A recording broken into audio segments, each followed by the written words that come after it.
માનવ જીવન માત્ર પોતાના સ્વાર્થ અને સુખ સુધી સીમિત નથી, તે પ્રકૃતિ, પ્રાણીઓ અને સમગ્ર સૃષ્ટિ સાથે ઊંડા સંબંધમાં બંધાયેલું છે. ભારતીય સંસ્કૃતિમાં વસુધૈવ કુટુંબકમનો વિચાર ખૂબ પ્રાચીન અને પવિત્ર માનવામાં આવે છે, જેનો અર્થ છે સમગ્ર વિશ્વ એક પરિવાર છે. આ વિચાર મુજબ માનવ, પ્રાણી, પક્ષી, વૃક્ષ, નદી, માઇનસ બધા પરસ્પર જોડાયેલા છે. પ્રાણીઓને અનાજ આપવું માત્ર દયા કે પુણ્યનું કાર્ય નથી, પરંતુ માનવના આધ્યાત્મિક, માનસિક, સામાજિક અને વૈજ્ઞાનિક વિકાસ સાથે સીધું જોડાયેલું સકારાત્મક કર્મ છે. આ લેખમાં આપણે પ્રાણીઓને અનાજ આપવાના લાભોને ધાર્મિક, આધ્યાત્મિક, માનસિક, સામાજિક, વૈજ્ઞાનિક અને વ્યવહારિક દૃષ્ટિકોણથી વિગતવાર સમજશું. અધ્યાય 1. ધાર્મિક દૃષ્ટિકોણથી લાભ. ભારતીય ધર્મગ્રંથોમાં પ્રાણીઓનું વિશેષ સ્થાન છે. હિન્દુ ધર્મમાં ગાયને માતા માનવામાં આવે છે, કૂતરાને ભૈરવ સાથે જોડવામાં આવે છે, કાગડાને પિતૃઓનો સંદેશાવાહક માનવામાં આવે છે અને પક્ષીઓને દેવદૂતોના પ્રતીક રૂપે જોવામાં આવે છે. 1. પુણ્યકર્મની પ્રાપ્તિ. પ્રાણીઓને અનાજ આપવું મહાપુણ્ય ગણવામાં આવે છે. શાસ્ત્રોમાં કહેવામાં આવ્યું છે કે ભૂખ્યા પ્રાણીને અન્ન આપવું એ યજ્ઞ સમાન છે. આવા કાર્યથી વ્યક્તિના પૂર્વજન્મના પાપો ક્ષીણ થાય છે. 2. પિતૃદોષ શાંતિ. કાગડા, ગાય અથવા કૂતરાને અનાજ આપવાથી પિતૃદોષ શાંત થાય છે એવી માન્યતા છે. અમાવસ્યા કે શ્રાદ્ધ દરમિયાન આ કર્મ વિશેષ લાભદાયક માનવામાં આવે છે. 3. ગ્રહદોષ નિવારણ. જ્યોતિષશાસ્ત્ર અનુસાર શનિ, રાહુ અને કેતુ જેવા ગ્રહો પ્રાણીઓ સાથે સંકળાયેલા છે. કૂતરાને રોટલી, કાગડાને દાણા અને ગાયને લીલું ઘાસ આપવાથી ગ્રહદોષમાં ઘટાડો થાય છે. અધ્યાય 2. આધ્યાત્મિક લાભ. આધ્યાત્મિક વિકાસ માટે કરુણા અને નિસ્વાર્થ ભાવ જરૂરી છે. પ્રાણીઓને અનાજ આપવું એ આત્મિક શુદ્ધિનો માર્ગ છે. 1. કરુણાભાવનો વિકાસ. જ્યારે આપણે નિર્ભાષ અને નિર્દોષ પ્રાણીઓને અન્ન આપીએ છીએ ત્યારે આપણા હૃદયમાં કરુણાનો વિકાસ થાય છે.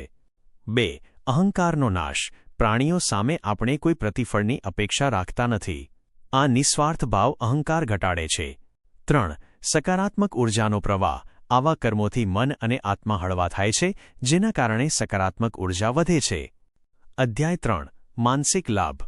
આજના તણાવભર્યા જીવનમાં માનસિક શાંતિ સૌથી મોટી જરૂરિયાત બની ગઈ છે. 1. તણાવમાં ઘટાડો. પ્રાણીઓ સાથે સમય વિતાવવાથી અને તેમને ખોરાક આપવાથી મન શાંત થાય છે. 2. ડિપ્રેશન અને એકલતામાં રાહત. ઘણા સંશોધનો દર્શાવે છે કે પ્રાણીઓ સાથે જોડાણ ડિપ્રેશન ઘટાડે છે. 3. આનંદ અને સંતોષ. નિર્દોષ જીવને તૃપ્ત કરતા આંતરિક આનંદ મળે છે. અધ્યાય 4. સામાજિક લાભ. પ્રાણીઓને અનાજ આપવાનું કાર્ય સમાજમાં સકારાત્મક પરિવર્તન લાવે છે. 1. માનવતાનો વિકાસ. આવો વ્યવહાર સમાજમાં દયાળુ અને સહાનુભૂતિપૂર્ણ વાતાવરણ ઊભું કરે છે. 2. બાળકોમાં સારા સંસ્કાર. બાળકો જ્યારે આ કાર્ય જોઈને શીખે છે ત્યારે તેમનામાં દયા અને જવાબદારી વિકસે છે. અધ્યાય 5. વૈજ્ઞાનિક દૃષ્ટિકોણ. વિજ્ઞાન પણ પ્રાણીઓ પ્રત્યે દયાના ફાયદા સ્વીકારે છે. 1. હેપ્પી હોર્મોનનો સ્ત્રાવ. પ્રાણીઓને ખોરાક આપવાથી ડોપામિન અને સેરોટોનિન જેવા હોર્મોન વધે છે. 2. પર્યાવરણ સંતુલન. પક્ષીઓ અને પ્રાણીઓને ખોરાક મળવાથી પર્યાવરણનું સંતુલન જળવાઈ રહે છે.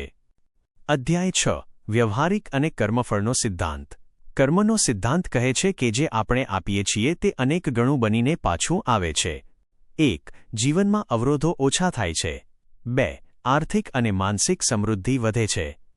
અધ્યાય 7. કયા પ્રાણીને શું આપવું? ગાય માઇનસ લીલું ઘાસ, રોટલી. કૂતરો માઇનસ રોટલી, બિસ્કિટ. કાગડો માઇનસ દાણા. પક્ષીઓ માઇનસ ચોખા, જ્વાર. નિષ્કર્ષ. પ્રાણીઓને અનાજ આપવું માત્ર ધાર્મિક વિધિ નથી, પરંતુ માનવ જીવનને સંપૂર્ણ અને સંતુલિત બનાવવાનું સાધન છે. આ કર્મથી વ્યક્તિને માનસિક શાંતિ, આધ્યાત્મિક ઊંચાઈ, સામાજિક માન અને સકારાત્મક જીવનદૃષ્ટિ મળે છે. જો દરેક વ્યક્તિ આ નાનકડું પરંતુ મહાન કાર્ય પોતાના દૈનિક જીવનમાં સામેલ કરે તો વિશ્વ વધુ દયાળુ અને સુખી બની શકે.